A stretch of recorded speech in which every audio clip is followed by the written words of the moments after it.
हरी उच्चारणी अनंत पापराशी जातील लयाशी क्षणमात्रे तृणाग्नी मेळे समरस झाले तैसे नाम केले जपता हरी हरी उच्चारण मंत्र आगद पळे उतवादा बेनेयाचे ज्ञानदेव म्हणे हरी माझा समर्थ न करवे अर्थ हरिमुखे म्हणा हरिमुखे म्हणा पुण्याची गणना कोण करे. श्री सद्गुरु माऊली ज्ञानदेवांच्या पवित्र चरणाला मनोभावानं वंदन करून तुम्हा सर्व श्रोते सज्जनांच्या पवित्र चरणाला मनोभावानं वंदन करून सेवेला आपण आरंभ करूया. ज्ञानदेव म्हणे हरी माझा समर्थ न करावे अर्थ उपनिषद. पहिले झालेले इथं माऊली आपल्याला कळवळ्यानं सांगतायत की हरी सर्व सामर्थ्यवान आहे. हरी सर्व शक्तिमान आहे. हरी अलौकिक आहे. हरीचं सामर्थ्य आगाध आहे. जरा नीट ऐका मला काय सांग.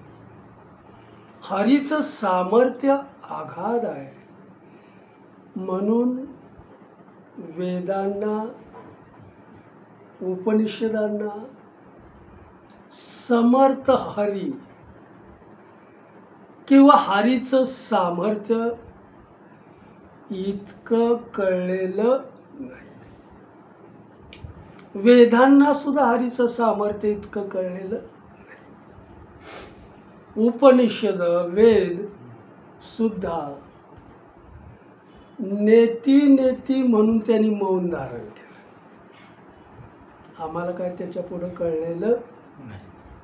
नेती नेती म्हणून त्याने मौन धारण केलं. मग इथं आपल्याला पुन्हा माऊली सांगतायत की वेदांना बोलवणारा कोण आहे, उपनिषदांना बोलवणारा कोण आहे, श्रुतीला बोलवणारा कोण आहे. मी बोलविल्या वेदू बोले, मी चालविल्या सूर्य चाले. इथं काय सांगायचं. तुझी असत्येने वेदाशी बोलणे, सूर्याशी चालणे तुझी असत्य, त्याच्या सत्तेनं ते चालतात.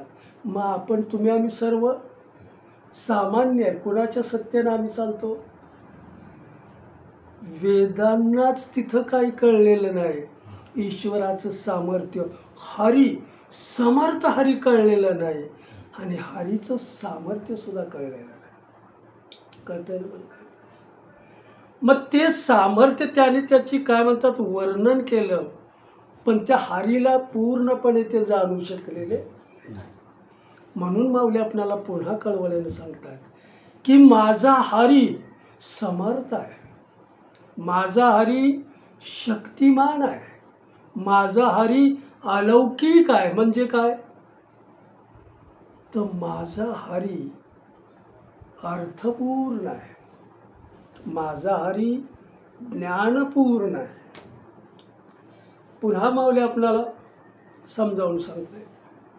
अर्थपूर्ण आणि ज्ञानपूर्ण म्हणजे काय की माझा हरी सर्व अर्थाने भरलेला आहे, अनंत अर्थाने भरलेला आहे. माझा हरी अनंत ज्ञानानं भरलेला आहे, माझा हरी अनंत रूपानं भरलेला आहे, माझा हरी अनंत वेशानं भरलेला आहे. मग इथं माऊलीने अनंत रूपे अनंत वेशे देखिले म्या त्याशी बाप रुक्मादेवीवरून खून बांधली ऐशी. खून द्वारकेचा राणा पांडवा. आपल्याला कुठं भेटली श्रीकृष्ण द्वारकेचा पांडवा घरी. मग पांडवांच्या घरी मला जाता आलं पाहिजे, तिथं मला तिथं मला हरीचं दर्शन झाल्याशिवाय राहणार. हेच माऊली सांगतायत. अनंत अर्थानं भरलेला हरी आहे, अनंत ज्ञानानं भरलेला हरी आहे. तो अनंत ज्ञानानं ओसंडून प्रवाहित होत असतो, अनंत अर्थानं भरून ओसंडून प्रवाहित होत असतो. मग त्याच्या नामाला आम्ही पकडलं पाहिजे, त्याचं नाम मी घेतलं पाहिजे. त्याचं सामर्थ्य आपल्याला तिथपर्यंत जाता येणार नाही. मला काय सांगायचं, ऋषी मुनी अखंड जप त्याचा केला. तत्पूर्वी तुम्हाला मी सांगतो की जसं आपण किंवा प्रत्येक वस्तू, प्रत्येक प्राणी वायूच्या काय म्हणतात त्याला, आजूबाजूला सगळा वायूचा आहे, त्याच्या हवाचा आहे, बरोबर की नाही. कुठलीही वस्तू असू द्या, त्याची चारी बाजून हवा आहे, चारी बाजूला हवा आहे. तसं माऊली आपल्याला समजावून सांगतायत, प्रत्येक साधकाच्या भोवती विचाराचं आकाश, काय म्हणतात, विचाराचं वातावरण आहे. मग या वातावरणामध्ये भगवंताचे शब्द सुद्धा आहेत, भगवंताचा सुद्धा विचार आहे. ह्या वातावरणामध्ये क्षुद्र सुद्धा विचार सामावलेले आहेत. काय म्हणतात त्याला, दुराचारी सुद्धा विचार सामावलेले आहेत, दुष्ट विचार सुद्धा आहेत, आणि भगवंताच्या मुखातून प्रसवलेले सुद्धा विचार याच्यात आहेत. कळतंय बघा, मला फार सुंदर साचा. ज्ञानदेव म्हणे हरी माझा समर्थ. सगळ्या जगाला चालवणारा तो आहे. मग मला चालवणारा कोण आहे? मला चालवणारा राम. मला जन्म देणारा कोण आहे? हे शरीर माझं चालवणारा कोण आहे? विषय. हे ज्ञान होणं मला फार गरजेचं आहे, फार महत्त्वाचं ज्ञान आहे. हा जो विचार आहे प्रत्येक साधकाच्या भोवती, चांगला विचार, वाईट विचार. मग जो साधक ईश्वराचं नाम घेत नाही त्याला वाईट विचाराचं आकर्षण होतं, वाईट विचार त्याला आकर्षित करतात, आणि हा सुद्धा वाईट विचाराला आकर्षित करतो. रामकृष्ण फार महत्त्वाचं, फार महत्त्वाचं. आणि जो ईश्वराचं नाम घेतोय, ज्याला ईश्वराचं अस्तित्व कळलेलं आहे, तो आवडीनं नाम घेतो, त्यावेळेला भगवंताच्या विचाराशी तो एकरूप होतो. ह्या भांडारामध्ये ईश्वराचं जे ही वातावरणाची पोकळी आहे, त्या पोकळीमध्ये ईश्वराचे जे शब्द आहेत, ईश्वराचे जे विचार आहेत, त्या विचाराशी तो आकर्षित होतो. ते विचारसुद्धा त्याच्याकडे आकर्षित होतात. कशामुळं? ईश्वराचं त्याला स्मरण असल्यामुळं, ईश्वराचं त्याला ध्यान असल्यामुळं, त्याच्या मुखात ईश्वराचं नाम असल्यामुळं त्या विचाराशी तो एकरूप होतो. मग इथं माऊली समजावून सांगतायत की जो ऋषी जे आहेत, मुनी आहेत, जे जप करणारे, तप करणारे, अखंड या विचाराचं त्यांना आकर्षण होत होतं, आणि ईश्वर प्राप्तीच्याच विचाराने ते भरले. बघा, फार महत्त्वाचं. ईश्वर प्राप्तीचाच त्यांच्याकडे विचार होता, आणि आकाशाच्या पोकळीमध्ये जे भगवंताचे विचार, त्यांचं आकर्षण झालं. त्यांचं पोट, सगळं शरीर ईश्वर प्राप्तीच्या विचारानं भरलं गेलं, आणि मग एक क्षण त्यांना ईश्वराचं दर्शन झालं. कळतं? दर्शन कधी होतं? आत आणि बाहेर तो सारखा असला पाहिजे. बाहेर वेगळा, आत वेगळा, परमार्थात नाही चालत. रामकृष्ण संसारात चालतंय. संसार हा सोंगाचाच बाजार आहे. मला काय सांग, कुणी कुठलं सोंग आणावं ते ज्याचं त्यानं माहिती. रावणानं साधूचं सोंग आणावं, संसार आहे हा. रामकृष्ण पण अध्यात्मामध्ये सोंग नाही आणता येत.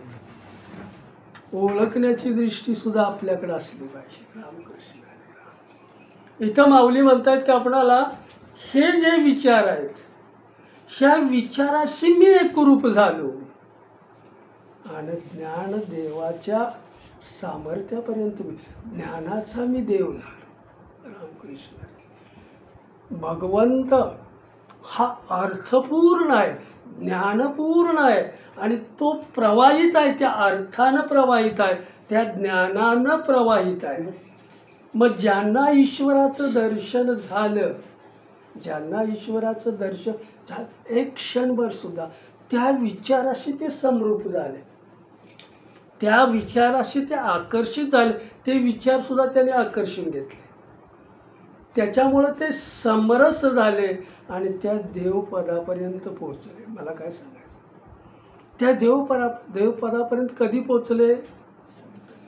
त्या विचारानं ते भरले पाहिजेत. मग माणूस, अज्ञानी माणूस काय करतो? ज्याच्याकडं ईश्वराचं नाम नाही, ज्याच्याकडे ईश्वराचं ध्यान नाही, ज्याला ईश्वराचं स्मरण नाही, तो काय करतो? हा वाईट विचाराशीच आकर्षित होतो, तो क्षुद्र विचाराशीच आकर्षित होतो. मग इथं तो मोठेपणा कशात मिळवतो? मग अज्ञानामध्ये तो मोठा असतो. मी संसारामध्ये मोठा आहे. कशानं मोठा आहे? संसारातलं गबाळ तुझ्याकडे आहे म्हणून तू मोठा आहेस. मला हे मी फार कळवळ्यानं सांगतो. काही नसलेले जे आश्रमात राहतात, माऊलींच्याकडे काय होतं? आपणच पण आपला हा अवघा संसार त्यांच्या पवित्र चरणावर नम्र होतो. का? त्यांच्याकडे काय होतं? काय होतं त्यांच्याकडे म्हणून आम्ही त्यांच्या पवित्र चरणाकडे वळलो. त्यांच्या मुखामध्ये सतत ईश्वराचं नाम होतं, अखंड ध्यान होतं ईश्वराचं. त्या आतल्या ईश्वराला त्यांनी ओळखलं, आतपर्यंत ते गेलेले आहे.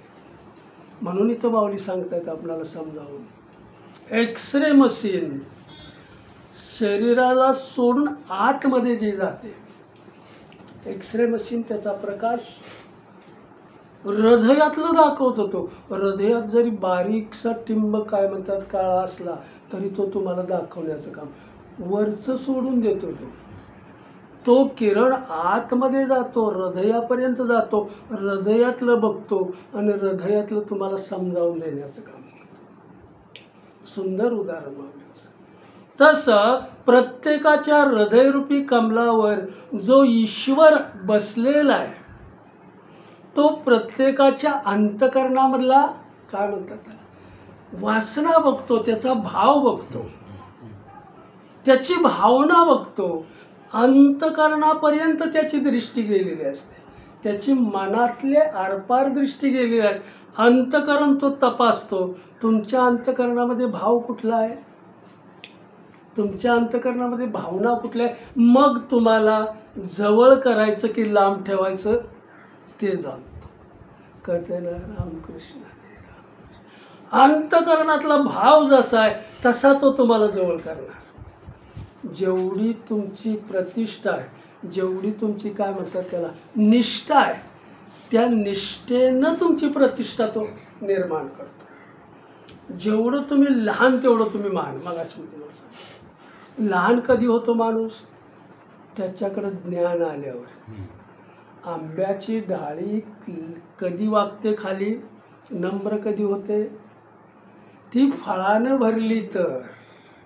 तसा माणूस ज्ञानानं भरला तर तो खाली झुकतो.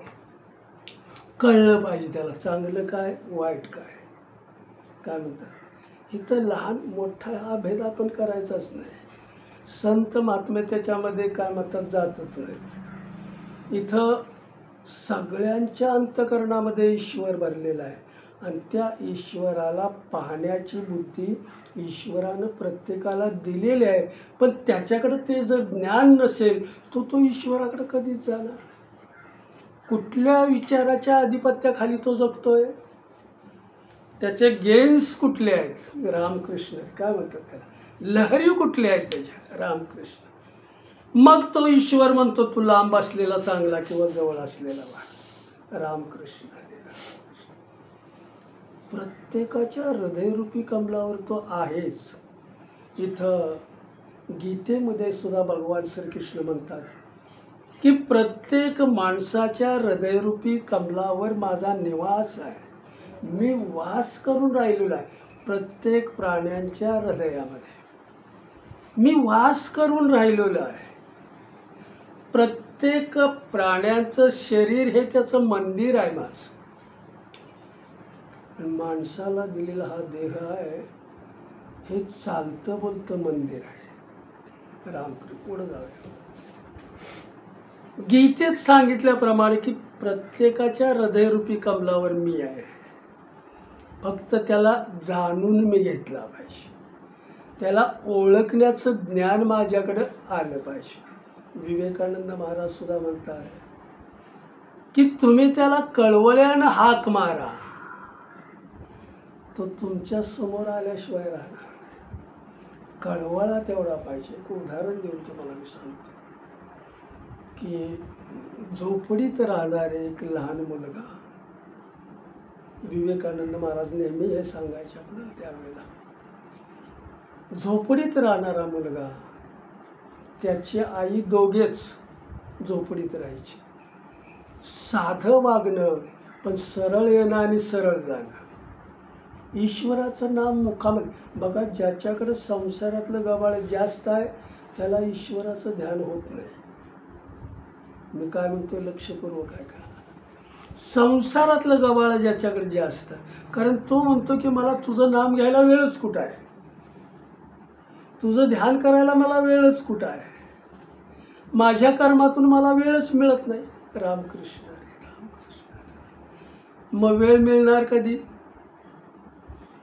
घरातल्यानी टाकल्यावर, समाजानं फेकल्यावर न वेळ मिळणार कधी? रामकृष्ण. मग आता तरी पुढे सगळं झालं की रामकृष्ण हरी. झोपडी बांधून राहायचे, सरळ जीवन जगायचे. मुलगा मोठा झाला, शाळेत जाण्याचं वय झालं, 6 वर्ष झालं. आईनं शाळेत त्याचं नाव दाखल केलं. सुंदर मी सांगते दृष्टांत. विवेकानंद महाराज सांगायचे, आई त्याला शाळेत सोडण्यासाठी जायची. शाळा जरा लांब होती. काही दिवस तिनं त्याला सोडलं, पण नंतर त्याला दोघांची उपजीविका मी कशी करणार, त्याच्यासाठी मला काम केलं पाहिजे. मग घरी लोकांच्या जायची, काय जे काय म्हणतात धुणी भांडी काय ते करायची. मग ह्याला वेळ नाही. मग मुलाला सांगितलं आता तुला एकट्याला गेलं पाहिजे. मुलगा एकटा जाऊ लागला. मधल्या याच्यामध्ये त्याला कुणीच माणूस भेटायचा नाही. कळतंय ना? मधला शाळा लांब होती, झोपडी ते शाळा मधल्या. बाकीच्या मुलांना लोक त्यांच्या साधनांनी गाडी घोडा गाडी अमकं तमकं शाळेत सोडायचे. हा चालत जायचा. चालत जाताना ईश्वराच्या स्मरणात तो असायचा. रामकृष्ण हरी. त्यावेळेला सुद्धा बघा. आणि मग त्याला मध्यंतरी थोडीशी भीती वाटायला लागली की कोणच नाही. भीती त्याला वाटायला लागली. एक दिवस तो शाळेची तयारी करत असताना आई त्याच्या चेहऱ्यावरचा भाव तिने बघितला. म्हणले बाळा आज तू दुःखी दिसतोयस, चेहरा तुझा पडलेला आहे. तर म्हटले काय झालं नक्की मला सांग. त्यावेळेस तो मुलगा आईला सांगतोय, आई शाळेत मला जायची काय तक्रार नाही माझी, पण शाळेतला जो आपला झोपडीचा रस्ता तो मध्ये बरंच अंतर आहे आणि मला एकट्यालाच जावं लागतं. माझ्या जोडीला कोण नसतो आणि मग तो रस्ता पार करताना मला भीती वाटते. आई म्हटली तुला भीती वाटायची काय गरज नाही, कारण कृष्ण दादा तुझ्या बरोबर सतत आहे. त्याला तू आवडीनं हाक मार. कृष्ण दादा तो सर्वत्रच आहे. मग तो राहतो कुठं? तर त्या आईनं सांगितलं अरे सगळेच आहे, तुझ्यापाशी आहे, माझ्यापाशी सगळीकडे आहे, फक्त त्याला कळवळ्यानं हाक मार. तो रस्ता पार करण्याची तुला सोबत करण्याचं काम स्वतः कृष्ण दादा करेल. कोण? कृष्ण दादा. आईचा भाव वेगळा, पण मुलाला आईनं सांगितलेले शब्द कानावर त्याच्या कानात तसेच होते. आणि मग तो शाळेत जाताना कृष्ण दादा म्हणून हाक मारत जायचा. कळवळ्यानं त्याने मारलेली हाक. आतमध्ये काय शंका? कसलीच शंका नाही. माझ्या आईने सांगितलंय. माऊली तर आपणाला समजावून सांगतायत, तुमचा भगवंत तुमच्यापासून लांब नाही, तुमच्या जवळच तो आहे. तुझा आहे तुझं पाशी, तुझ्या जवळ. पण तुम्ही त्याला प्रेमानं कधी हाक मारल्या का? रामकृष्ण. आवडीनं त्याला कधी तुम्ही हाक मारल्या का? ह्या बाळासारखी कळवळ्याची हाक तुमची आहे का? रामकृष्ण. तो कळवळा तुमच्या हाकेमध्ये असला पाहिजे, तो जिव्हाळा तुमच्या हाकेमध्ये असला. त्यानं हाक मारली, भीती वाटत्या, कृष्ण दादाला यावं. त्या बाळाच्या हाताला धरायचं, शाळेपर्यंत सोडायचं. हा त्याचा क्रम झाला. मग आईने विचारलं, बाळा आता कसं काय? कृष्ण दादा माझ्याबरोबर रोज असतो, मला शाळेपर्यंत सोडतो, मला काय भ्यायची आता गरज नाही. सोडणारं कोण आहे? तुमचा भाव बदलला, भावना बदलली, भीती निघून गेली. कळतंय ना मला काय म्हणायचं? भीती कुणामुळं निघून गेली? माझा भगवंत माझ्याबरोबर आहे म्हणून.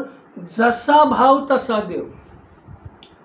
तुम्हाला वाटतं देव नाही, तो म्हणतो नाही मी रामकर. तुम्हाला वाटते थोडा आहे तर थोडा मी आहे. जसा तुमचा भाव. म्हणून ज्याचा भाव शुद्ध झाला, देवदुरी नाही त्याला. मग देवाला बघायचं म्हटलं, पाहायचं म्हटलं, त्याचं दर्शन घ्यायचं म्हटलं तर मला सत्संग मिळाला पाहिजे. सत्संगाशिवाय ईश्वराची आपल्याला प्राप्ती होणार नाही. म्हणून ईश्वर माझ्या बरोबर आहे, पण मला त्याचं आकलन नाही झालेलं. मला का समजलं नाही याची एक साधना आहे, ती आपण पुढे घेऊया. रामकृष्ण. प्रत्येकाच्या अंतकरणामध्ये भगवंत आहे. प्रत्येकाच्या हृदयरूपी कमलावर त्याचा वास म्हणून तो राहिलेला आहे. मग तो आनंदाचा गाभा आहे. आनंद म्हणजेच ईश्वर. मग ह्या आनंदापर्यंत आपण कसं पोचायचं? रामकृष्ण. भगवंताचं जे आपलं हृदय प्राणीमात्रांचं, ते हृदय हा भगवंताचा गाभार आहे. आणि ह्या गाभाऱ्यापर्यंत मला पोचायचं आहे. मग ह्या गाभाऱ्यापर्यंत, त्याच्या द्वारात मला पोचायचं असेल तर मी काय केलं पाहिजे? माझी जी वाणी आहे ईश्वरानं मला दिलेली, त्या वाणीच्या द्वारे भगवंताच्या नामाला वाणी चिकटली पाहिजे. आणि त्या वाणीला घेऊन, नामाला घेऊन मी आतमध्ये उतरायचं आहे, बाहेर उतरायचं नाही. मला एक सांगायचं, माऊलीसुद्धा एक आपल्याला सावध करतायत. ज्याची दृष्टी बहिर्मुखी झालेली आहे तो ईश्वरापासून लांब जातो. जो बाहेरचंच वेचण्यामध्ये रममान झालेला आहे त्याला ईश्वर कधीही भेटणार नाही. पण जो अंतर्मुख झालेला आहे त्याला मात्र त्याची भेट झाल्याशिवाय.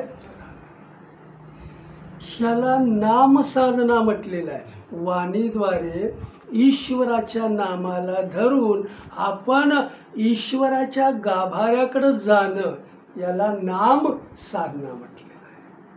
मग ही नामसाधना करताना आपण काय केलं पाहिजे? पहिल्यांदा मुखावाटे त्याचं नाम घेता आलं पाहिजे. मुखावाटे नाम घ्यायचं म्हटलं तर ही वैखरी वाणी आली. रामकृष्ण. आपल्या मुखामध्ये आवडीनं गोडीनं जर ईश्वराचं नाम आपण घेऊ लागलो, गोडी निर्माण झाली, ईश्वराच्या नामामध्ये आवड निर्माण झाली,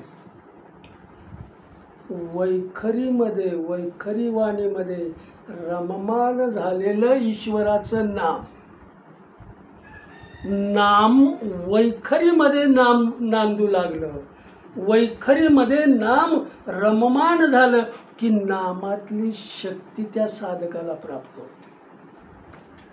नामातली शक्ती त्या साधकाला जाग करते आणि मग ईश्वराचं अस्तित्व त्याला जाणवू लागतं. कळतंय ना? जरा विषय उंच आहे. कळतंय ना? वैखरी वाणी मुखानं घेत असलेलं ईश्वराचं नाम रममाण झालं पाहिजे नाम. बघा, म्हणजे डोळ्यावर झापड वगैरे नको. म्हणून मी सांगतो प्रत्येकाला की प्रवचनाच्या दिवशी जेवायचं. बघा, तुम्ही झोप येत नाही मग. रामकृष्ण नामाला पकडलं वाणीनं, वैखरीमध्ये तो रम्मान झाला. ईश्वराच्या अस्तित्वाची त्याला जाणीव होऊ लागली. ईश्वराच्या अस्तित्वाची जाणीव जसजशी वाढत जाईल तस तसा हा माझा देह आहे हा भाव कमी होत जातो. हा देह कुणाचा आहे खरा? कुणाचा आहे? देह कुणाचा आहे? पंचमहाभूताचा देह आहे बनलेला. हा नाशिवंत आहे. या देहामध्ये आलेला जो जिवंत आहे तो जीव आहे. हा देहाला चैतन्य देणारा तो आहे. ह्या देहाला हलवणारा तो आहे, चालवणारा तो आहे, बोलवणारा. पुढं विषय घेऊ आपण. नामाला धरून अस्तित्वाची जाणीव झाली ईश्वराच्या की मी देह आहे हा भाव कमी होत जातो. देह माझा नाही त्याला कळू लागतं. मी तुम्हाला सांगतो खरं कळवळ्यानं की कुणाला असं वाटतं की माझा हा देह नाही. कशासाठी तुम्ही याला नटवता? राम, कळलंय का आपणाला? ह्याला नटवल्यावर काय होणार आहे? जग बघणार म्हणून नटवतोय आपण का देव बघणार म्हणून नटवतोय? देव बघणार म्हणून जर नटवणारे असू आपण तर त्याला गुणांनी युक्त केला पाहिजे. दैवी गुण माझ्याकडे आले पाहिजे. ते भांडार मी भरलं पाहिजे. मग शरीरावरचं कापड कसंही असू द्या. रामकृष्ण. कळतंय ना मला काय म्हणायचं? तर हे थोडं देह माझा ह्या भाव त्याचा कमी होतो. इंद्रिया वाटे शरीरा वाटे मी जे भोग भोगतोय मला त्याच्यात जो आनंद मिळतोय इंद्रिया वाटे घेणारा आनंद मला नकोसा वाटतो. नको, हे भोगच मला नको. विठतं ते हळूहळू हळूहळू नाम ज्यावेळेला आतमध्ये मध्यमेमध्ये जातं, मध्यम अवस्थेत मध्यम वाणीत पोचतं त्यावेळेला नामाचा उच्चार मुखातला कमी होतो पण आवाजाच्या पेटीमधली स्पंदनं चालू राहतात. कळतंय का? मी तुमच्यासाठी सांगतोय उंच जर आवाजाच्या पेटीतली स्पंदनं फक्त चालू राहतात ते. आणि मग ते आत मध्यमामध्ये गेलेलं नाम आहे ते नाम मेंदूशी अटॅच होतं. ते नाम अंतकरणाशी अटॅच होतं, मेंदूच्या बुद्धीशी अटॅच होतं आणि अंतकरणातल्या वासनेशी अटॅच होतं. रामकृष्ण. ते नाम काय करतं? अंतकरणाला व्यापायची सुरुवात करतं, व्यापून टाकतं. अंतकरणातले विषय काम क्रोध काढून टाकण्याचं काम करतं. कळतंय ना? मला विषय नाही कळलं ते परत विचारायला. अंतकरण मोकळं करतं. अंतकरणामध्ये कुठलीही तक्रार ठेवत नाही, इतकं मोकळं करतं. कळतंय ना? कसलीच अंतकरणाला मोकळं करतं, अंतकरण निर्मळ करतं, स्वच्छ करतं, शुद्ध करतं. भाव चांगला त्याच्यामध्ये तयार होतो. तक्रार कुठलीही राहत नाही. मग मध्यमात गेलेला माणूस जो आहे तो ईश्वराच्या जवळ जातो आणि मग त्याला ईश्वर प्राप्तीचा ध्यास लागतो की मला दर्शन झालं पाहिजे, मला ईश्वराचं दर्शन झालं पाहिजे, मला ईश्वर भेटला पाहिजे, मला ईश्वराची ओळख झाली पाहिजे, मला तो कधी भेटेल ध्यास लागतो. मध्यमेमध्ये गेलेलं जे नाम आहे ते नाम अंतकरणाला व्यापून जातं, शुद्ध करतं आणि मग त्याला ध्यास लागतो मला ईश्वराचं दर्शन झालं पाहिजे. मनन चालू राहतं, चिंतन चालू राहतं, त्याचं निज ध्यास लागतो त्याला. करते रामकृष्ण नाम जसं मुरत जाईल ते पश्यंतीमध्ये पोचलं की सगळे आतले विकार निघून जातात, कळत न कळत.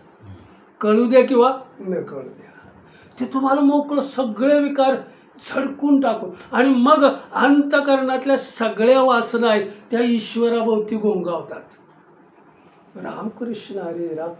वासना सुद्धा काय करतात? रामकृष्ण हरे रामकृष्ण हरे राम. कसा माणूस बनेल तो? रामकृष्ण. त्याचा देह सुद्धा देव स्वरूप होतो. आतल्या वासनेला थारा, वासना सुद्धा भगवंतमय झालेल्या होत्या. काय म्हणतात? विषय तो त्यांचा झाला नारायण, नावडे जनधर. मला काय सांगायचं, विषय किती कळतोय बघा तुम्हाला. रामकृष्ण हरे राम. माझं एकच काम आहे, आपल्याला का द्या, एखादा जरी उठला याच्यातून तरी चांगला आहे. रामकृष्ण राम. भक्तीच्या वाटेवर माणूस आला पाहिजे. भक्ती म्हणजे नेमकं काय? आपल्याला भक्ती म्हणजे नेमकं काय? भक्ती याचा अर्थ माझा आणि ईश्वराचा संबंध काय आहे. माझा आणि ईश्वराचा संबंध काय आहे? कोणी बी बोला. माझा आणि ईश्वराचा संबंध काय? तुमचा आणि ईश्वराचा संबंध काय? माझा तो मालक आहे, माझा तो स्वामी आहे. आपण मानायचं माझा तो मालक आहे. गोपिकेने हेच मानलं.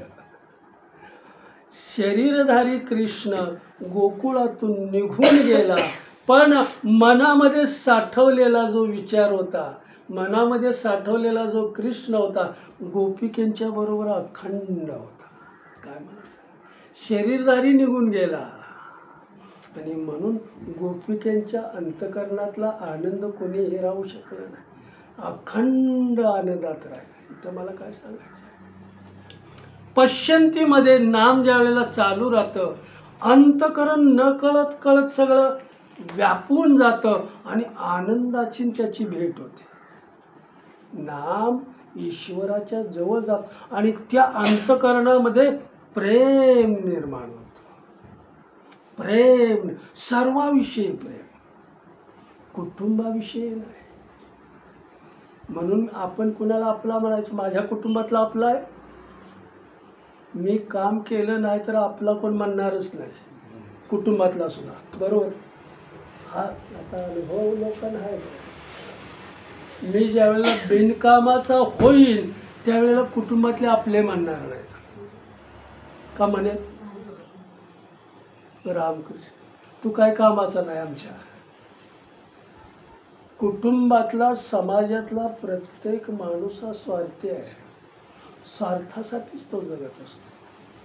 म्हणून माऊलीने तर सांग, द्वारकेचा राणा पांडव वगैरे हे मागं मी एकदा सांगितलं होतं की जसं स्त्रीला डोहाळे लागतात, डोहाळे लागणं याचा अर्थ असा आहे की ती आई होणार आहे, ही त्याची खूण आहे.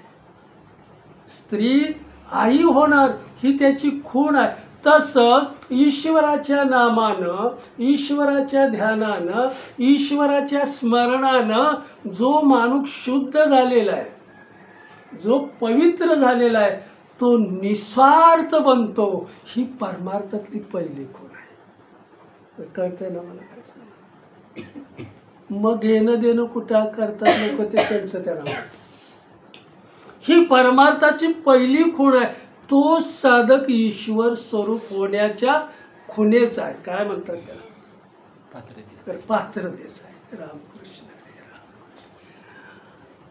आमचा आम्हाला स्वार्थच अजून गेलेला नाही. परमार्थ कुणाला मी सांगतो, अध्यात्म मी कुणाला सांगतो, कळतं ना? त्या स्तरावर मी गेलोच नाही अजून. ती खूण माझ्याकडे अजून आलेलीच नाही. मग सांगण्याचा मला अधिकार? रामकृष्ण हरे राम. फार लांब पाठीमागे अजून. मला काय म्हणायचं? जाता जाता आलं लक्षात म्हणून मी तुम्हाला सांगतोय. गोंदवलेकर महाराज मंदिरापासून काही लोक एक नवीन घर बांधलेलं होतं. बांधकाम चालू होतं. पहिला माळा झालेला होता. काय म्हणतात ग्राउंड फ्लोअर त्याला. बांधकाम चालूच होतं तेच. इथं देवाचं नामस्मरण ध्यान अमक तमक रोज मंदिरात. आणि सोवळ्यानं ओवळ्यानं वागणारी जी माणसं आहे ती त्या नवीन झालेल्या घरामध्ये जायचे. आणि घरामध्ये गेल्यावर तंबाखू खाणार, सिगारेट ओढणार. सोवळ्यातली माणसं, ओवळ्यातली माणसं. गोंदवलेकर महाराज सांगतात तिथं जाऊन ती तंबाखू खाणार, तिथं जाऊन सिगारेट ओढणार, तिथं जाऊन व्यसन करणार. ते तिथंच गुंडाळून ठेवून मग देवाकडे येणार. रामकृष्ण हरी राम. समजावून मी तुम्हाला सांगतोय, आले लक्षात. गोंदवलेकर महाराज त्यांचे आले की त्यांची एक खूण होती. त्यांच्या पायातल्या खडावा वाजायच्या. आणि मग त्यांना कळायचं सोहळ्या वेळेत की महाराज आलेत, आता आपण सगळं आवरूया. झोपत नाही ना कोण. रामकृष्ण. खडावाचा आवाज आला की सगळं लपवून ठेवणार. एक दिवस त्यांनी खडावाच घातल्या नाहीत. जेवणाचं टाईम झाल्याने हे बसले होते. सोहळ्या ओळ्यात वागणारी मुलं, वागणारे साधक काय करतात हे मी तुम्हाला सांगते. त्यांना ओळखण्याची दृष्टी आपल्याकडं असली पाहिजे. रामकृष्ण. नाहीतर एकट्याचा परमार्थ चांगला. रामकृष्ण. न वाजवता न खडावा घालता गेले. एकानं जोरात झुरका घेतला आणि तो तोंडातनं बाहेर सोडण्यासन महाराज तिथं झाले. सगळ्यांनी लपवालप केली. बोट असं हात मागं घेतले. हाताला भाजत होतं तरी ते कमी केलं त्याने, विझवून टाकलं. म्हणलं सगळं मी बघितलं, आता काय विझवायची गरजच नाही. महाराजांनी एकच शब्द सांगितला, जेवणाची वेळ झालेली आहे, तुम्ही जेवायला या. जेवायला आले. अरे राम चालू झालं. पात्र वाढली गेली. त्यांचं एक हे आहे की जेवण पात्र म्हणजे बसायचं, तुम्ही सोहळ्यानं ओवळ्यानं बसायचं. ते पात्र सगळी टाकायची. तोपर्यंत ते नामस्मरण चालू. कुठलं नामस्मरण? श्रीराम जय राम जय श्रीराम जय राम जय जय. सुंदर मंत्र त्याचा. ती मुलं बसली आणि मुलं जेवायच्या अगोदर महाराज म्हटलं, मी जरा बोलतो ऐका तुम्ही. म्हटलं जेवणाच्या अगोदर काही लोकांना गोळ्या खाव्या लागतात. आठवण करून दिली त्यांनी. जेवणाच्या अगोदर काही जेवण झाल्यानंतर गोळ्या घ्यायच्या, काही जेवणाच्या अगोदर घ्यायच्या. बरोबर. सगळ्यांना अनुभव आहे. 7च्या पुढे गेलेले ते. बरोबर. जेवणाच्या अगोदर आपण दवा घेतो, काही दवा जेवणाच्या नंतर घेतो. काही लोक जेवताना ईश्वराचा मंत्र म्हणतात. काही लोकांना जेवणाच्या अगोदर सिगारेट ओढल्याशिवाय चालत नाही. बाथरूमला गेलं तर सिगारेट ओढल्याशिवाय बाथरूमला जाता येत नाही. कसली सवय तुम्ही शरीराला लावून घेतली. सोहळ्यात आणि ओवळ्यात तुम्ही रम्मान झालेली लोक.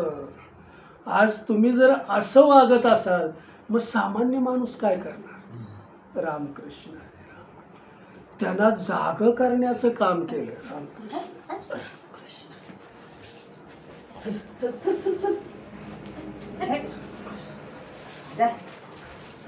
रामकृष्ण. पश्चंतीमध्ये गेलेलं जे नाम आहे सगळं शुद्ध करतं. अंतःकरण मन शुद्ध करतं, बुद्धी शुद्ध करतं. तो माणूस पवित्र करतो आणि ईश्वर प्राप्तीच्या योग्यतेचा बनवतो त्याला. रामकृष्ण. त्याची खूण काय मी सांगितली. नाम घेणारा साधक, ईश्वराचं ध्यान करणारा साधक, ईश्वराचं नित्यनेमानं स्मरण करणारा साधक, पहिल्यांदा ईश्वर प्राप्तीच्या अध्यात्माच्या काय म्हणतात त्याला येताना त्याला पहिल्यांदा तो निस्वार्थ करतो. ही त्याची खूण आहे. रामकृष्ण. त्याच्या अंतकरणामध्ये इतकं प्रेम निर्माण करतो, इतकं प्रेम निर्माण करतो ईश्वर. त्या प्रेमाचा त्याला काय म्हणतात इतका झटका येतो आणि त्या झटक्यामध्येच माऊली समजावून सांगतायत, जसं अंधारी रात्र आहे आणि त्या अंधारी रात्रीमध्ये वीज चमकावी, सगळीकडे मला स्वच्छ दिसतं. किती वेळेपुरतं? एक क्षणापुरतं. अंधारी रात्र आहे आणि वीज चमकली, एका सेकंद सगळीकडे मला स्वच्छ दिसतं. तसं अंतकरणामध्ये प्रेमाचा झटका आल्यावर तो साधक देहाला विसरतो, पूर्णपणे देहाला विसरतो आणि ईश्वराचा त्याला साक्षात्कार होतो, ईश्वराचं त्याला दर्शन होतं. आणि त्या दर्शनातला आनंदाचा गाभा असलेला ईश्वर आनंद अखंड त्याला मिळतो. एक सेकंद त्याला दर्शन होतं, पण त्याला ते निखळ आनंदाची प्राप्ती होते. कळतंय ना मला काय? अखंड न मावळणारा आनंद, इंद्रियावाटेही मिळणारा आनंद हा क्षणिक आहे, पण हा न विटणारा आनंद, न मावळणारा आनंद. आणि मग त्या आनंदानं ते साधू महात्मे भरून जातात आणि तोच आनंद देण्याचं काम करतात. रामकृष्ण. मग ईश्वराला आपण काय दिलं पाहिजे? राम. तो आनंदच आहे. आनंद म्हणजेच ईश्वर स्वरूप आहे. ईश्वराचं स्वरूप म्हणजेच आनंद आहे. ईश्वराचा गाभा म्हणजेच आनंद आहे. रामकृष्ण हरे रामकृष्ण. त्या गाभाऱ्यापर्यंत मला पोचायचं आहे, त्या हृदयापर्यंत मला पोचायचं. बहिर्मुख जीवन आपल्याला तिकडे जाऊ देत नाही, अंतर्मुख आम्हाला झालं पाहिजे. आणि मग हा एक क्षण झालेलं जे दर्शन, आनंद जो मिळतो, आनंद ओसंडून राहतो आणि मग ईश्वर त्या भक्ताच्या हृदयामध्ये अखंड वास करतो. आणि त्याच्या मागे पुढे तो उभा राहतो, सगळी त्याची कामं तो करतो. मला काय म्हणायचं, जीवानं जडत्वाचा संग केला की तो स्वल्प बनतो, अल्प बनतो. जीवानं जडत्वाचा संग, तो स्वल्प नाहीच, पण संग कुणाचा केला? जडत्वाचा. म्हणजे तो स्वल्प झाला, अल्प झाला. जीव स्वल्प झाला, अल्प झाला की त्याचं कर्तव्य त्याला करणं भाग पडतं. कळतंय? विशाल झाला, त्याच्याशी एकरूप झाला की कर्म संपलं. माऊली समाधी अवस्थेमध्ये गेले, आता करायचं काय बाकी?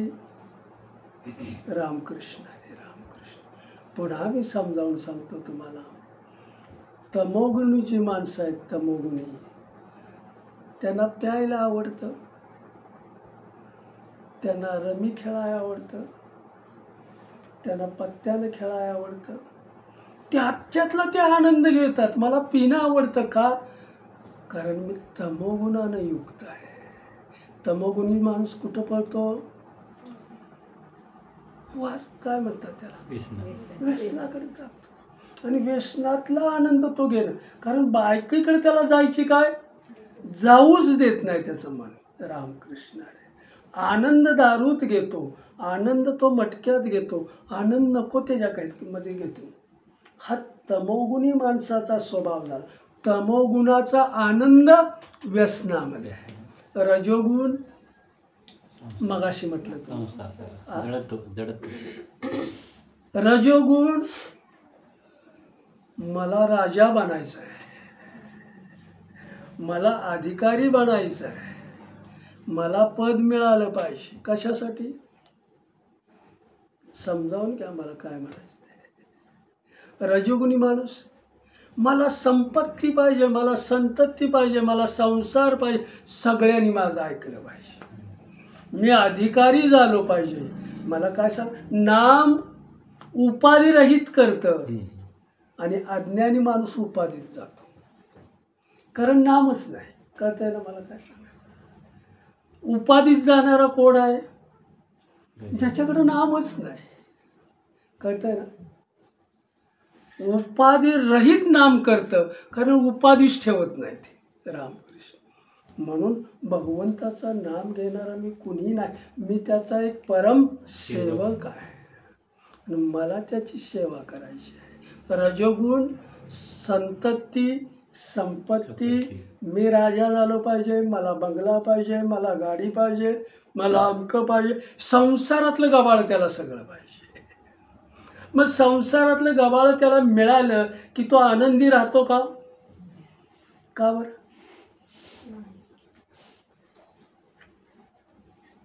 काही लोकांचा प्रश्न असा आहे, ज्यांच्याकडे गडगंज संपत्ती आहे, ज्यांच्याकडे बंगला राहिला आहे, 2-2, 3-3 आहेत, नोकर चाकर आहेत, सगळं आहे त्याच्याकडं, मग देवानं तो कधी नाम घेत नाही, देवाचं ध्यान, आणि एवढं गबाळ देवानं त्याला कसं काय दिलं? आणि जो रोज नित्यनेमानं नाम घेतो, जो नेमानं ध्यान करतो, नेमानं त्याचं नामस्मरण, त्याला का देव इतकं देत नाही? रामकृष्ण. तो इतका सुखी आहे, हा इतका दुःखी आहे. बघणाऱ्याच्या दृष्टीतला हा गोळ आहे. रामकृष्ण. बघणाऱ्याची संसारी दृष्टी माणसाला संसारच दाखवतो. माझ्या मुलीला सुख कुठं मिळेल? जिथं गडगंज आहे तिथं मिळेल. फार महत्वाचं मी तुम्हाला सांगतोय, म्हणून डोळस व्हा तुम्ही. रामकृष्ण. मगच त्याने आपला जोडीदार आपल्याला कसा असला पाहिजे? तो जर नामधारक असेल तर सगळ्यात चांगलं. रामकृष्ण. संसारातलं गबाळ त्याच्या काहीच बघू नका. एखाद्या झोपडीत असू द्या, पण तो जीवाला जीव देणारा असला पाहिजे. आपल्याला हाकलून देणारा, गडगंज आहे त्याच्याकडे, तुलाच उपाशी ठेवतो, तुलाच काय म्हणतात त्या पावसामध्ये उभा करतो. रामकृष्ण. असून काय फायदा आहे त्या? मला जाणून घेणारा पाहिजे, मला साथ देणारा पाहिजे. भगवंत आपल्याला हमेशा साथ देत असतो, सतत साथ देत असतो, सतत तो माझ्याबरोबर आहे, पण मी त्याला ओळखलेलं. म्हणून इथं माऊली पुन्हा समजावून सांगतायत आपल्याला, ईश्वरानं हे सगळं जग निर्माण केले, जगाचा निर्माता तो आहे आणि मला सुद्धा जन्म देणारा तोच आहे. मला ज्याने जन्म दिलाय तोच मला चालायला शिकवतो, चालण्याची शक्ती देतो, बोलायला शिकवतो, बोलण्याची शक्ती देतो. ईश्वर दृष्टी देतो, त्या दृष्टीत मला पाहण्याची शक्ती आपल्याला देतो. मग हे कोणाच्या सत्तेनं मिळतं आपल्याला? ईश्वराच्या सत्तेनं मी बोलतो, ईश्वराच्या सत्तेनं मी काम करतो, शरीर माझं ईश्वराच्या सत्तेनं चालतं. मग ईश्वराचं स्मरण आम्ही किती करतो? कळतंय ना मला प्रश्न? किती त्याचं नामस्मरण किती करतो? त्याला किती जाणून घेतलंय आपण? कळतंय ना? संसार कधीही सुख देत नाही. तुम्ही कुठेही राहा, 7 मजल्यावर राहावा नाही तर 11व्या मजल्यावर राहावा, ते आपल्याला बघायचं नाही. उंचीवर मोठेपणात जाणं याचा अर्थ काय? लहानपण द्या, लहानपण दे गा देवा. लहानपण ज्यानं मिळवलं त्याला महानपण मिळतं. पण जो अज्ञानानं मोठा होतो त्याला ईश्वर कधी मोठा करत नाही. मगाचा कधीही करत नाही ईश्वराचं, कारण माझं नामच घेत नाही. माझं नाम घेण्यासाठी, माझं ध्यान करण्यासाठी तुला हा सर्वश्रेष्ठ देह मी दिलेला आहे.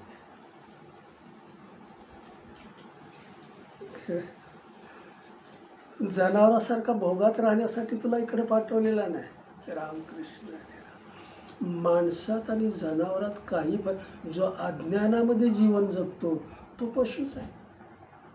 कळतं ना मला? काय आकार माणसाचा आहे पण माणुसकी काहीच नाही. रामकृष्ण. म्हणून माणसानं माणसात राहावं, माणसानं माणसासारखं जगावं आणि माणसानं माणसासारखं वागावं. रामकृष्ण हरे रामकृष्ण. हे ज्याला कळलं त्याच्या मुखात ईश्वराचं नाम असलं पाहिजे. मला काय सांग, इथं आपण कशासाठी आलोय न, इथं एवढ्या लांबून आपण कशासाठी आलोय? देवाचं चिंतन करण्यासाठी. देवाचं इथं बाकीचा कार्यक्रम असला तर लोक संसारात रममाण होणारी लोक जास्त आहेत, पण अध्यात्मामध्ये ईश्वराच्या नामात रममाण होणारी लोक फार. का? त्यांना ईश्वर प्राप्तीचं ज्ञान झालेलं आहे की माझं नेमकं सुख कशात आहे. राम कळतं ना.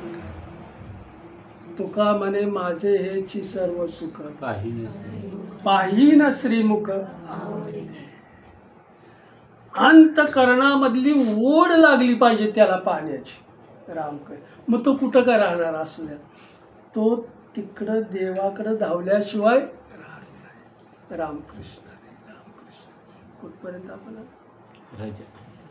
हा रजोगुण. रजोगुण मोठेपणामध्ये त्याला रममाण करण्याचं काम करतो. मला संपत्ती पाहिजे, मला अंक पाहिजे, मला नोकर चाकर पाहिजे, घर पाहिजे, गाडी पाहिजे, पण सुख आहे का? हा एकाचा प्रश्न होता की एवढं गबाळ त्याच्याकडे आहे आणि जो नाम घेतो त्याच्याकडे काहीच नाही. असं का? ईश्वरानं हा भेद का निर्माण केला? नाम घेतोय त्याला दिलं पाहिजे की नाही? मग जो नाम घेत नाही त्याला गबाळ का दिले? मग ज्याला गबाळ दिलंय संत म्हणतात त्याला जाऊन विचारा की तुला समाधान आहे का? हाय त्याच्यात? तो म्हणतो मला समाधानच नाही, रोज चिंता आहे, रोज तळमळ आहे, रोज अंतकरणामध्ये मी दुःखी आहे. कारण तळमळ लागले, कारण ईश्वराचं नाम. मग हे गबाळ तुम्हाला वाटतंय त्याला सुखात आहे, पण ते सुख देणारं गबाळ हे सुख ज्याच्याकडं काही नाही पण भगवंत आहे, भगवंताचं नाम, तो सर्वस्वी सुखी आहे. कळतंय ना मला काय म्हणायचं? रामकृष्ण. 99% समाज इकडं झुकलेला आहे अज्ञानाकडे. रामकृष्ण. हे मला पाहिजे, ते मला पाहिजे, ते मला पाहिजे. भगवंताचं नाम आवडीनं घेण्याचं काम कोण करत नाही. रामकृष्ण. सोवळं ओळं नेसायचं आणि व्यसन करायचे. मला काय सांगायचं का? तंबाखू खाणं तुमच्यातून व्यसन सुटलं पाहिजे, ही त्याची खूण आहे. व्यसनच सुटलं नसेल तर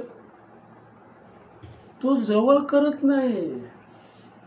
शारीरिक सुख असेल ज्याला आवड आहे ना शारीरिक सुखाची, त्याला ईश्वर कधीही जवळ करत नाही.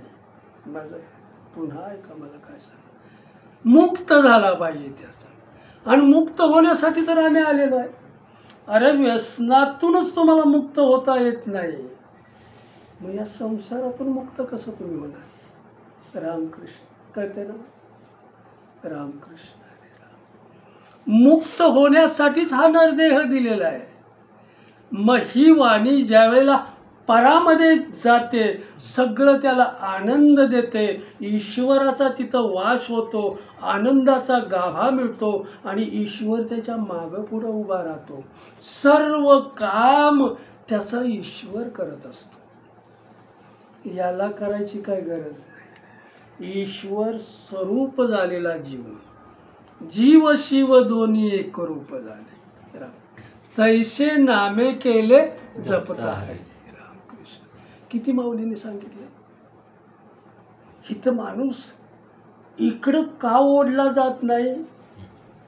त्याचं अज्ञान आहे त्याला. आणि हे जरी मिळालं त्याला तरी त्याच्या अंगात असलेलं पाप त्याला इकडं जाऊ देत नाही. रामकृष्ण. सत्संग नको रे बाबा. का नको? कारण आम्ही काम क्रोध तुझ्या सतत बरोबर आहे, आम्हाला तुला सोडून जाता येणार नाही, तुम्हाला आम्हाला घाल म्हणून ते पापाकडे ते काय म्हणतात वळवतात त्याला सतत. रामकृष्ण ज्याच्या अंगी पाप आहे त्याला सत्संग मिळत नाही. तो आपल्याला तुम्हाला म्हणले हा पंढरपुराला जायचं आहे आपण, आयत्या वेळेला तो सांगतो मला येता येणार नाही. का सांगतो? का सांगतो? पाप त्याला येऊ देत नाही. कळतंय ना मला? तिकडे तू जायचंच नाही, पाप ते. म्हणून सत्संग मिळायला सुद्धा पुण्य गाठीला असावं. पुण्य गाठीला नसेल तर पारायणात असलेला माणूस लांब जातो. लांबचा माणूस पारायणा, कारण त्याच्या गाठीला पुण्य आहे ते. रामकृष्ण ज्याच्या गाठीला पुण्य आहे तो त्याला कधी विसर, तो ईश्वर कुठेही असला तरी तिथं आणतो त्याला. कळतंय ना मला? काय मग पुण्य आपल्याकडे कधी? दानधर्म केल्यानंतर पुण्य, एखाद्याला जेवायला घातल्यावर पुण्य. पुण्य कधी मिळतं आपल्याला? रामकृष्ण पुण्याची प्राप्ती माणूस कधी करतो? नको ते केल्यावर पाप होतं आपल्याला, पापाचे. पण पुण्य कधी मिळतं? एखाद्याला आपण लोटावर पाणी दिलं पुण्य. एखाद्याला समजा भुकेलेला आहे त्याला अन्न दिलं तर पुण्य मिळतं. रामकृष्ण समजावून तुम्हाला सांगतो, हा विषय आला म्हणून सांगतो. तुम्ही पाणी कुठल्या भावानं देताय ह्याला महत्व आहे. अन्न कुठल्या भावानं देताय ह्याला, नामस्मरण करत ईश्वराचं नाम घेत त्याचं ध्यान करत जर त्याला तुम्ही दिलं ना, पुण्य गाठीला. पण मी कोणतरी आहे, माझ्याकडे हे जास्त आहे आणि मी हे तुला देतोय. रामकृष्ण पुण्याची प्राप्ती कधी होत नाही. पारायणामध्ये सगळ्या प्रसादाचं काम मी करणार आहे.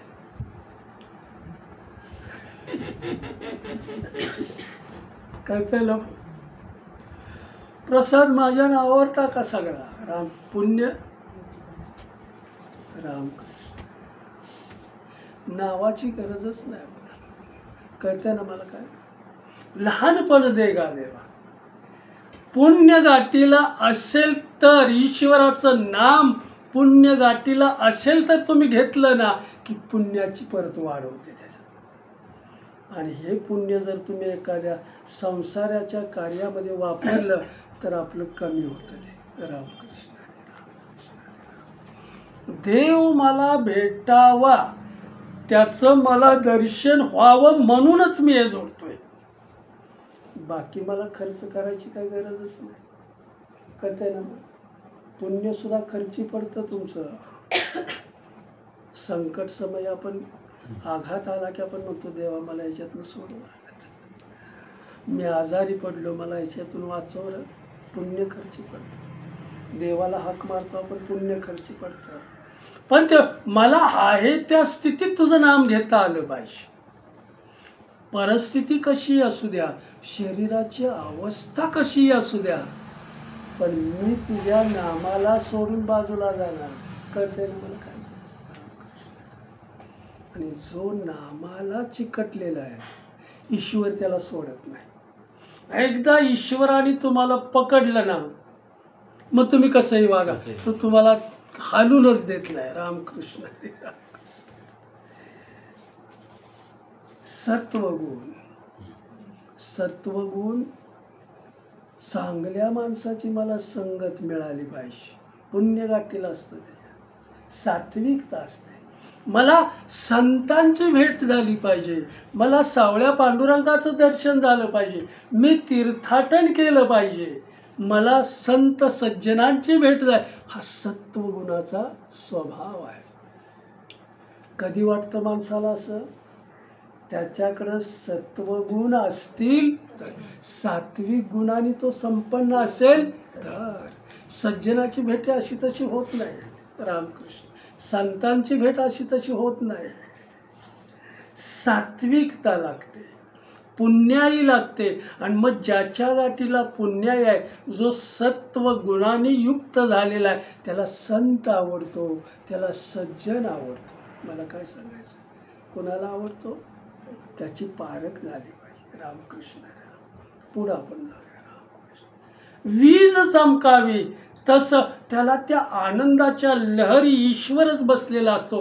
दर्शन होतो, अखंड आनंद त्याच्या हृदयातून वाहू लागतो. रामकृष्ण आनंदाचे डोही आनंदे तरंग, आनंदाचे अंग आनंदाचे. मला काय ते सांगायचं ही तर नामस्मरण करताना आपण परावस्थेत गेलो तसं माऊली इथं पुन्हा समजावून सांगतायत.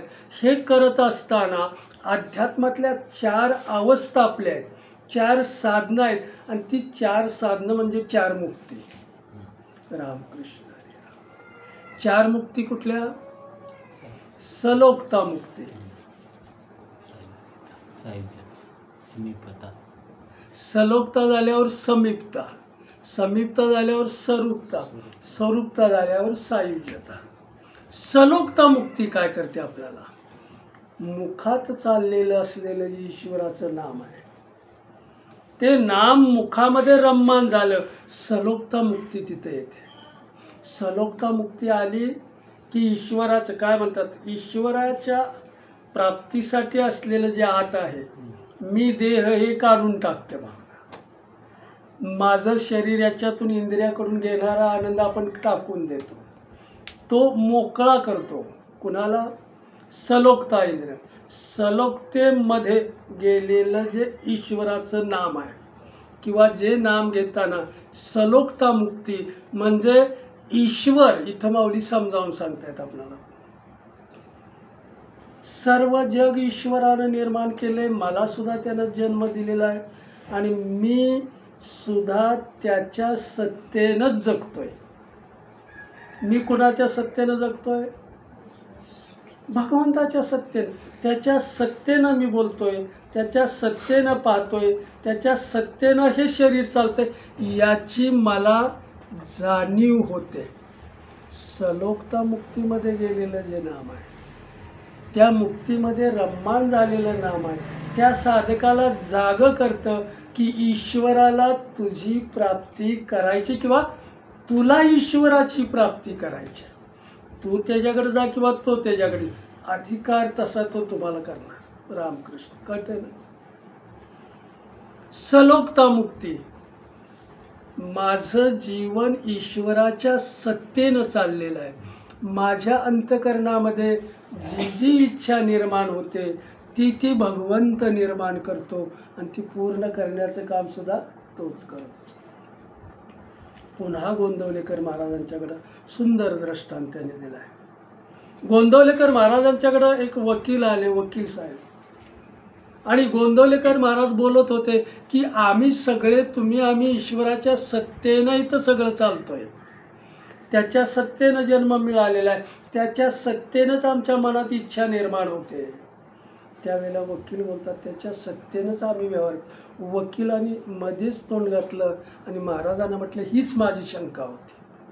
माझ्या अंतकरणातल्या ज्या इच्छा आहेत ह्या इच्छा जाग्या करतो, मग त्या पूर्ण करण्याचं काम आम्ही करत असतो. रामकृष्ण इच्छा देणारा तोच आहे, इच्छा पूर्ण करणारा सुद्धा तोच आहे. मग इच्छा आम्ही माराव्या का? रामकृष्ण हरी रामकृष्ण. चांगली का वाईट तो बोलला नाही. रामकृष्ण माणसाच्या मनामध्ये ज्या इच्छा निर्माण झालेल्या आहेत त्या आम्ही पूर्ण का करू नयेत? गोंदवलेकर महाराजांनी ऐकलं, म्हटले तुम्ही वकील आहात म्हणून हा प्रश्न तुम्ही विचारला. सामान्य माणसाच्या लक्षात हा प्रश्न येणार. तुम्हाला मी समजावून सांगतो की सूर्य उगवल्यानंतर काय होतं? प्रकाश येतो सगळीकडं. म्हणजे काय उजळण, प्रकाशाची उजळण सगळीकडे दिसतं आपल्याला. सूर्य आला की प्रकाश येतो आणि सूर्य गेल्यावर अंधार होण्याला कारण सूर्य आणि प्रकाश येण्याला कारण हे फार महत्त्वाचं आहे बरं. हे तुम्हाला अगदी मी समजावून सांगतो. मला दुःख देणारा ईश्वरच आहे आणि मला सुख देणारा सुद्धा ईश्वरच आहे. भाव माझा तो झाला पाहिजे. त्याला मी कळवून घेतलं पाहिजे. मला सुख देणारा कोण आहे? तोच आहे. दुःख देणारा तोच आहे. दुःखाचं निवारण करणारा तोच आहे. मग मी कुणाची पूजा केली पाहिजे? त्याचंच मी स्मरण केलं पाहिजे सतत. दुःख आपल्याकडे येईल का? समजावून गोंदवलेकर महाराज वकिलाने प्रश्न, आमच्या इच्छा आम्ही का माराव्या मग? रामकृष्ण. त्यावेळेला सूर्य नसण्यात अंधार आहे आणि सूर्य असण्यात प्रकाश आहे. दोन्हीलाही कारण, दोन्हीला प्रकाश असण्याला बी कारण सूर्यच आहे आणि अंधार असण्याला कारण सूर्यच आहे. मग तुमच्या अंतःकरणातली जी इच्छा आहे ते ईश्वराचं स्मरण असल्यावरची इच्छा आहे का तो नसल्यावरची इच्छा आहे? रामकृष्ण. समजावून मी सांगतो. तुम्ही जी इच्छा आता बोलून दाखवली की आम्ही सगळ्या इच्छा आमच्या माराव, ईश्वराचं स्मरण नसलेली इच्छा आहे तुमच्या अंतःकरणामध्ये. ही अंधारातली इच्छा आहे. कळतंय ना? कळतंय सर? फार तर मी समजावून सांगते. सूर्य नसण्यात अंधार आहे, कारण आहे. तुमची इच्छा निर्माण करणारा सुद्धा ईश्वर आहे, पण तो त्याचं स्मरण जर असेल तर इच्छा कसली निर्माण होईल? रामकृष्ण. आत्ता तुम्ही जे बोलून दाखवलं ना ते तुम्हाला ईश्वराचं स्मरण नाही म्हणून इच्छा व्यक्त केली. रामकृष्ण. ईश्वराचं जर तुम्हाला स्मरण असेल तर चांगलीच इच्छा निर्माण होणार, त्याच्या प्राप्तीचीच इच्छा निर्माण होणार, त्याच्या प्राप्तीचेच विचार तुमच्या अंतःकरणामध्ये निर्माण, बाकी आणि तो पूर्ण करण्याचं काम सुद्धा तोच करतो. रामकृष्ण. रामकृष्ण. कुणाच्या पाठीमागून मी जातो याला फार महत्व आहे. फार महत्व आहे. फार महत्व आहे. संसारी लोकांच्या पाठीमागून जात असाल तर तुम्हाला दुःखच मिळाल्याशिवाय राहणार नाही. संतांच्या पाठीमागून जर जात असाल तर तुम्हाला सुखच मिळाल्याशिवाय राहणार नाही. मी काय करतोय बघा, काय सांगतो. मला नेमकं कोणाच्या मागून जायचं आहे, कुणाचा हात पकडायचा आपल्याला? रामकृष्ण.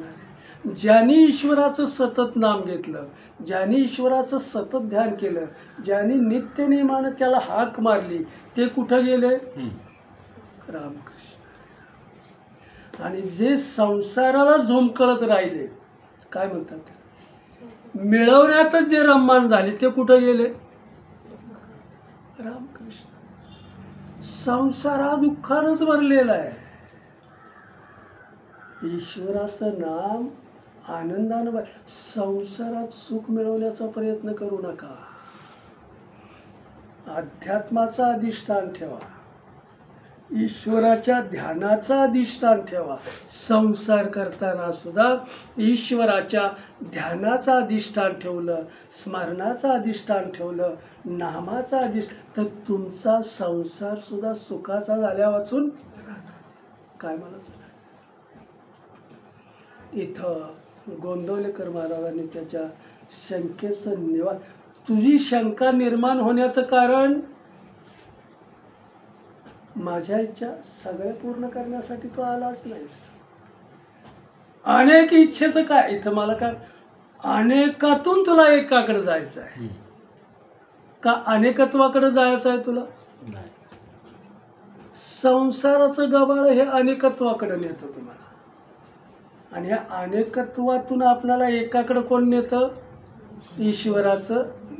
मला काय सांगायचं, मग त्यालाच धरायचं. एक धरीला चित्ते आम्ही रुक्मायचा. एकाला जर तुम्ही चित्तामध्ये ठेवला का सुख मिळणार नाही. मग गेल्या वेळेला सुद्धा मी सांगितलं, माऊलींना समाजानं दुःख दिलं, समाजाला वाटत होतं की त्यांना आम्ही दुःख दिलेलं आहे. जगद्गुरु तुकाराम महाराजांना समाजानं दुःख दिलं, गाढवावरून कशावरून वरात काढली, पण त्यांना दुःख काय नाही, त्याची जाणीवच नाही. मग जाणीव आम्हाला का होते? रामकृष्ण. आम्हाला का त्याची जाणीव होती? यानं असं केलं, ज्याने भोगलं त्यांना जाणीव नाही. ते जाणीवने निव भगवंती नाही राम. ते ईश्वराच्या नामामध्ये रममान झालेले आहेत. त्याला याची जाणीवच नाही. ते अखंड सुखात आहेत, अखंड आनंदात आहेत. त्याच्यामुळं दुःखाची त्यांना जाणीव नाही. ती बाधा सुद्धा होणार नाही. ईश्वराचं नाम उपाधी रहित आहे आणि जो घेतो त्याला सुद्धा ते उपाधी रहित करतं. रामकृष्ण उपाधीतून त्याला मुक्त करतं. मला काय सांगायचं, भगवंतानं आम्हाला हा सर्वश्रेष्ठ नरदेह दिला आहे ते त्याची प्राप्ती करण्यासाठी. त्याच्या सत्तेनं आम्ही बोलतो, त्याच्या सत्तेनं आम्ही चालतो, याची जाणीव मला झाली पाहिजे. आणि ज्याला याची जाणीव झालेली आहे तो भगवंताचं ध्यान केल्याशिवाय, मला काय सांगायचं, बाहेर रममान नाही व्हायचं. आपण बाहेर संसारात रममान होता नाही आलं पाहिजे. संसारातून अलिप्त होऊन आपण आत उतरलं पाहिजे, आतल्या ईश्वराकडे गेलं पाहिजे. मला चालवणारा कोण आहे, मला बोलवणारा कोण आहे, त्याच्याकडे जर तुम्ही गेला तर सर्व सुखाचं आगर आहे ते. रामकृष्ण हरी राम. हे तर दुःखाचा लवलेश सुद्धा नाही. मला काय म्हणत, दुःख इथं नाहीच आहे. मग आमच्याकडे दुःख काय येतं, मगाचा प्रश्न. न आम्ही दुःखी का. रामकृष्ण हरी रामकृष्ण. संसाराच्या गवाळ्यात आम्ही रममान होते. रामकृष्ण हरी राम. संसार पाहिजे म्हटला की दुःख आलं तुमच्याकडे. राम. ईश्वर मला पाहिजे म्हटल्यावर दुःख येईल का, काहीच नाही काय. म्हणून तुम्हाला मी सांग, दुःखाची जाणीव सुद्धा आपल्याला होत नाही होतो. एवढा चांगला माणूस पण असा कसा काय दुःखामध्ये गेला. तुझी दृष्टी तिथपर्यंत अजून गेलेली. राम म्हणण्याचा माझा अर्थ काय, रामकृष्ण. याच देही याच डोळा. ईश्वरानं मला हा जो जिवंतपणा दिलेला आहे, शरीर दिलेलं आहे, त्याचा अंश जीव म्हणून जो इथं आलेला आहे, ह्या जिवंतपणीच मुक्ती मिळवायची. जिवंतपणी ज्यानं मुक्ती मिळवली तो सुटला, तो ईश्वराशी एकरूप झाला. मला काय म्हणायचं, याचसाठी केला होता अट्टास. याच्यासाठीच तर आपण अट्टास केला आहे की पुन्हा येणं जाणं आता करायचं नाही. कळतंय ना सगळ्यांना. एक वेळा ऐकून नाही चालणार ते. रामकृष्ण. ते सतत कानावर आदळलं पाहिजे. जसं आपण म्हणतो ना, पिक्चरमधली गीतं आपण सारखी ऐकतो, त्या न कळत आपल्या तोंडातून निघतं का. त्याला पाठ करायची गरज नसते, कारण तुम्ही ऐकतच ते गेला का. पाठ केलं. रामकृष्ण हरी राम. मग पाठ न ईश्वराचं नामात जो गुंतलाय तो बाहेरचं काय ऐकतच नाही. मग त्याच्या मुखावाटे नामच निघणार. मला काय म्हणायचं, आतमध्ये भांडार मी भरलेला आहे ते कशाचं आहे, नामाचं. मुखावाटे नामच बाहेर येणार. बघा, ज्याच्या सत्तेनं मी बोलतोय, ज्याच्या सत्तेनं मी परत परत चालतोय, त्याची जाणीव करून घ्या. वेळीच त्याची जाणीव मला झाली पाहिजे. आणि त्याची जाणीव एकदा झाली की हा संपायच्या आत मला तिथपर्यंत पोचायचं आहे. जिवंतपणीच मला तिथपर्यंत जायचं आहे. कळतंय ना मला काय. सुखदुःखाच्या बाधेकडे तुम्ही जाऊच नका. रामकृष्ण. एक वाट आपण धरलेली आहे. आता मुक्कामाला आपण पोचायचं आहे. त्या मुक्कामाला पोचण्यासाठीच आपल्याला चालायचं. राम. ह्याला कुठं वापरलं आपण, गेल्या वेळेला सुद्धा मी सांगतो, ईश्वर तुम्ही अंथरुणावर पडला, जीवाला हा देह नकोसा वाटतो. तुमच्यासाठी परत सांगतो, जीवाला हा देह कधी नकोसा वाटतो,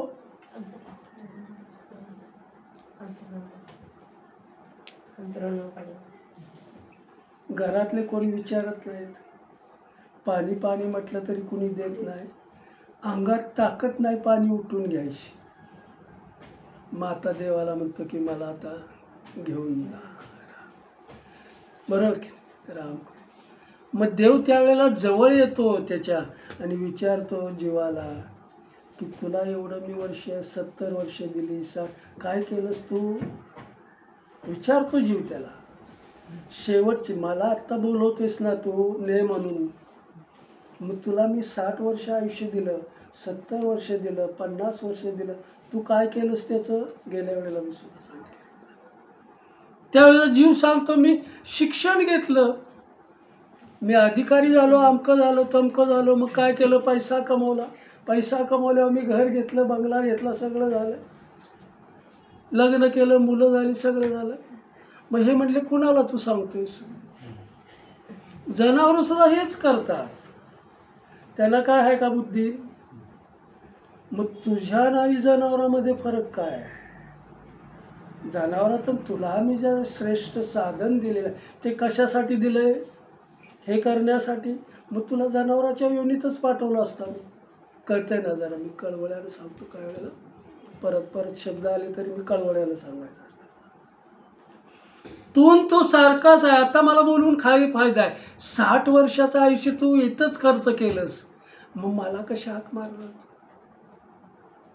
अंतकाळी तैसा संकटाचे वेळी हरी तया सांभाळी अंतर्वाळी. तुम्हाला आम्हाला संसारात सांभाळणारा तोच आहे, अंतकाळी सांभाळणारा तोच आहे. आपण म्हणतो मुलं माझी मला सांभाळतील, त्यांना नकोसा कधी मी वळेन. कोण घाण काढणारी सगळं, खरं आहे की नाही. काढेल का कोण. तुम्ही अंथरुणावर पडून बघा 4 दिवस, कोणी तुमच्याकडे लक्ष देणार नाही, कोणी लक्ष. म्हणून ही स्थिती माझ्या नशिबाला नको. शेवटचा दिवस गोड झाला पाहिजे, आणि गोड होण्यासाठी आत्तापासून आपण कर्म चांगलं करायचं. आत्तापासून त्याला हाक मारायला सुरुवात करूया, आत्तापासून त्याचं नाम घ्यायला आपण सुरुवात करूया. शेवटचा दिवस गोड झाल्याशिवाय राहणार नाही. आणि हेच करण्यासाठी तर ईश्वरानं पाठवलंय. ह्या जीवाला हे श्रेष्ठ साधन एवढ्यासाठी, ईश्वराची प्राप्ती करण्यासाठीच दिलंय. देवे दिला देह भजे ना गो म्हटला. आपण वापरला कुठं.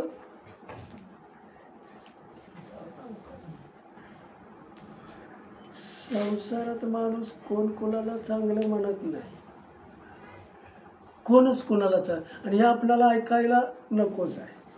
म्हणलास तरी तुझ्याकडेच ठेव, आपण ते घ्यायचंच नाही. कळतंय ना मला काय म्हणायचं. चांगला म्हणायला बी नको आणि वाईट म्हणायला बी नको. आणि जरी म्हणलास तरी तुझ्याकडं, माझ्याकडं काय मी देणार नाही. ईश्वराच्या नामाला मी सोडून जाणार. आणि मग मगाची खून निस्वार्थ बनवल्याशिवाय परमार्थ तुम्ही करू शकत नाही. कशासाठी अपेक्षा ठेवता.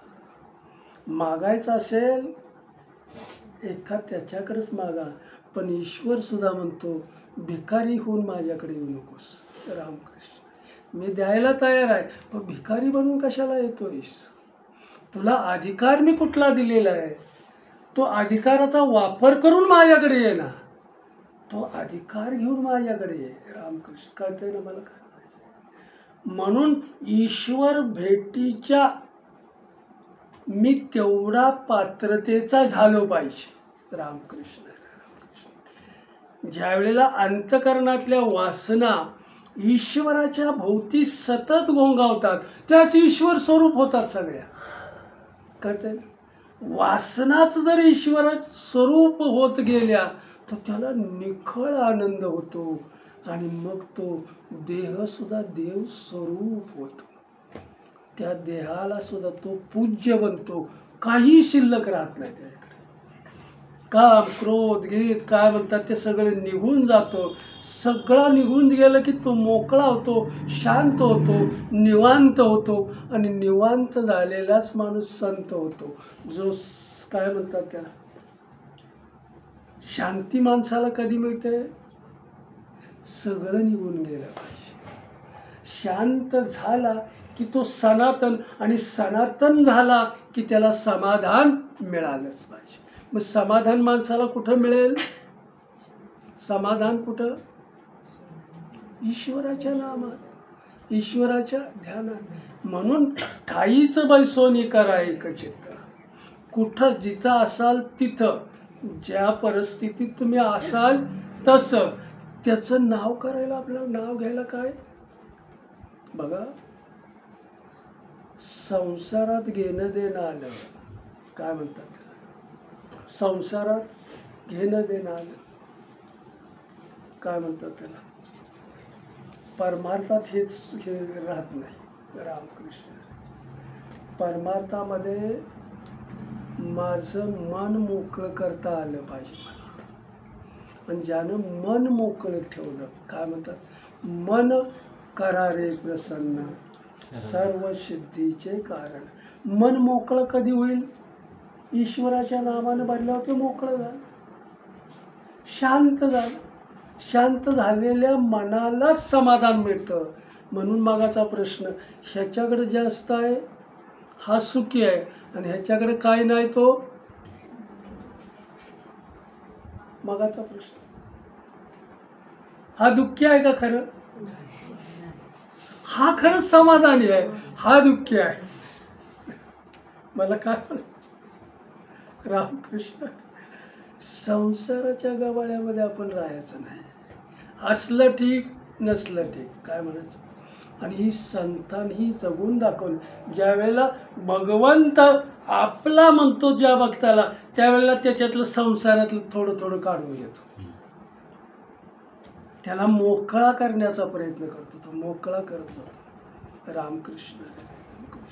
सुरुवातीला त्याला देऊन बघतो, मग दिलेलं सुद्धा तू काय वाटप करतोस ह्याच्याकडे लक्ष असतं. रामकृष्ण. हळूहळू मग तो माझ्याकडेच येतोय, तर मग त्याला मोकळा केला पाहिजे. रामकृष्ण. अरे रामकृष्ण. मला काय म्हणायचं? ज्ञानदेव म्हणे हरी माझा समर्थ, न करवे अर्थ उपनिषेधा. इथं मला काय सांगायचं? ईश्वराचं नाम घेत घेत जो साधक चाललेला आहे, तो ईश्वराचे विचार उचलतो. सत्व गुण ज्याच्याकडं अंगी आलेला आहे, तो संत ग्रंथ वाचल्याशिवाय आवड आहे त्याला. बाकीच्या ह्याच्यामध्ये तो रममाण होत नाही. आणि मग ईश्वराचं दर्शनाजवळ जो साधक येतो ना, ईश्वराच्या दर्शनाच्या अगदी जवळ आलेला अर्थ त्याला ईश्वराचा सापडतो. त्याच्या ईश्वराचं ज्ञान त्याला होऊ लागतो, ईश्वराचं ज्ञानाची त्याला प्राप्ती होऊ लागते, अर्थ कळू लागतो. ईश्वराचं नाम तुम्ही जसं जसं घेत जाल तस तसा ईश्वराचा अर्थ, ईश्वराचं ज्ञान त्याला उमगू लागतं. आणि हे उमगत असताना तो जर गतप्राण झाला, देह जर त्यानं सोडला, तर ही प्रक्रिया थांबते. काय म्हणायचं? ईश्वराचा अर्थ, ईश्वराचं ज्ञान घेणं हे थांबतं, पण अर्थ तसाच राहतो. कळतंय ना मला? अर्थ तसाच राहतो, ईश्वर तसा. कळला का? रामकृष्ण. हरे राम. जेवढा कळला तेवढा तुझं आयुष्य थांबलं. अर्थ तसाच आहे का? त्याला पुसून टाकता येईल? ज्ञानाला पुसून टाकता येईल? रामकृष्ण. ज्याच्या जीवनाला ईश्वराचा स्पर्श झाला, ज्याच्या